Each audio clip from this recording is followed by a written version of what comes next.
Hi everyone, I'm Dr. Stephanie Reznick. I'm a board-certified internist and one of the medical directors for virtual care here at Oscar. In today's segment on COVID-19, also known as the novel coronavirus, I'd like to discuss masks.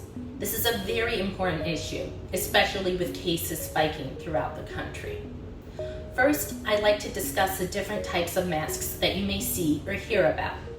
First is the cloth mask.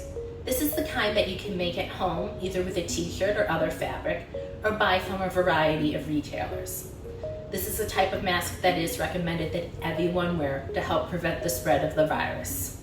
However, it does not necessarily protect you from catching the virus. I'll get back to this point in a little bit. The second kind of mask you might see is the surgical mask. It's the classic blue surgeon's mask that you might see in the operating room or in various TV shows. It's good at protecting the wearer and those around the wearer from droplets, which is the main way we think that COVID-19 is spread. Due to shortages, we are currently reserving these masks for healthcare workers and others dealing directly with sick patients who have COVID-19. Another type of mask, or respirator in this case, is called the N95. It's a very tight-fitting mask that protects against something called aerosols. Tuberculosis is a well-known infection that spreads by aerosols.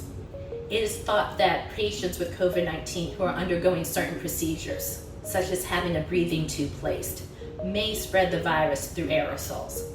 This is why N95s are generally reserved for healthcare professionals, particularly those who may be performing such procedures. Finally, you might hear of KN95s. These are like N95 masks, but they're certified in China. The FDA did put out a statement saying that the masks might not perform as well as we hope or expect them to, so some caution is advised. Many patients are asking, if I'm not afraid of catching the coronavirus and I don't have symptoms, why should I wear a mask? Well, it's thought that about half of coronavirus cases are caused or transmitted by a patient who had no symptoms at the time that they spread the virus. So you might not be coughing or sneezing, but still passing on the infection. A cloth mask helps to prevent you from spreading the infection, which can go into the air not just from coughing and sneezing, but from talking and breathing as well. While you might not be worried or at high risk, it's hard to tell by just looking at someone if they are at high risk. Ideally, everyone high risk will isolate, but that's not always practical. Some people who are at high risk have to continue to work for financial reasons, or have to run essential errands because no one is available to do so for them. This is why many organizations are strongly encouraging everyone to wear a mask when going out in public. Please keep in mind that wearing a mask does not replace the need for social distancing, but it becomes even more important in times in which you cannot social distance. With social distancing meaning staying 6 feet away from others, not in your household. Another aspect of masks I want to address is the myth that it can cause carbon monoxide or carbon dioxide poisoning. First, keep in mind that carbon monoxide, carbon dioxide, and oxygen are all much smaller than the size of the virus. Therefore, these gas particles can go in and out through the mask pores much more easily than the virus. Carbon monoxide is not made by the human body. It is in fact a byproduct of various uses of fuel, such as a car or a generator. Therefore, wearing a mask cannot possibly cause carbon monoxide poisoning. Carbon dioxide is a byproduct of human breathing, but you can't get carbon dioxide poisoning. And like I said, both carbon dioxide and oxygen can move freely through a mask. So please don't be afraid to wear a mask for this reason. Of note, a wet mask will cling to your skin, and that will make it harder as it will start to obstruct your nose and mouth. This is when you can't breathe well, so never wear a wet mask. Next, I'd like to discuss how to put on and take off a mask. When putting on a mask, make sure to wash your hands with soap and water for at least 20 seconds. When putting on a mask, make sure it goes on top of your nose and underneath your chin and rests comfortably on the sides of your face. You don't want it to be too loose, but you want to be able to breathe comfortably.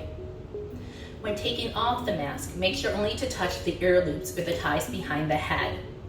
Once you take off the mask and put it in an area for it to be laundered or cleaned, you want to wash your hands for 20 seconds with soap and water. Make sure during this process not to touch your face, especially your eyes, your mouth, and your nose. To wash your mask, you can launder it with your other clothing and other laundry. Try to use the highest water temperature setting available that is safe for the fabric, as well as the safest drying temperature that is safe for the fabric. If you're hand washing the mask, you need to make a bleach solution. You can combine 5 tablespoons of bleach in 1 gallon of room temperature water, or 4 teaspoons of bleach in 4 cups, which is 1 quart of room temperature water. Make sure to check the label of the bleach, as certain specialty bleaches, such as color safe bleach, might not be as good at killing the coronavirus as regular old bleach. Soak the mask in this mixture for 5 minutes. Then lay it out to dry. Ideally, if you can lay it out to dry in direct sunlight, that's the best, as the UV rays will help to kill and deactivate the virus. Finally, I'd like to end with some general tips on masks.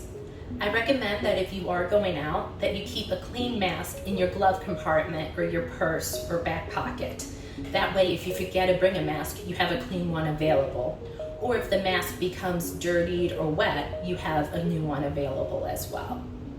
I recommend you keep multiple clean masks on hand so you have options until you're able to launder or clean the dirtied masks. If you have children and they're having difficulty wearing a mask, I recommend you have them practice at home so they get used to it.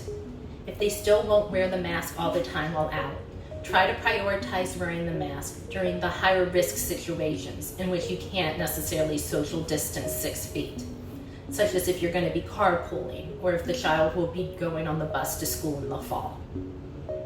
I hope you found this information helpful. Stay safe and healthy. I'll see you next time.